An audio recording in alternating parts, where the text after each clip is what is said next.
Kuya po? Ako to, nanay mo. 0985-498-0233 na ako ngayon.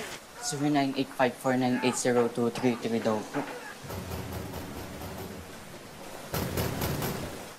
Hi. Sino to? 0910-291-5695. Ako to, mahal. 0985-498-0233 na ako ngayon. Scammer ka!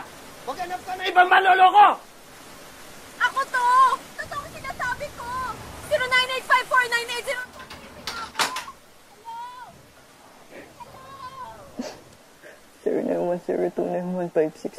0910-291-5695. Natatakot ako. Huwag kang mag-alala. 0951912249. Kahit na anong sigaw niya, hindi niya tayo maloloko.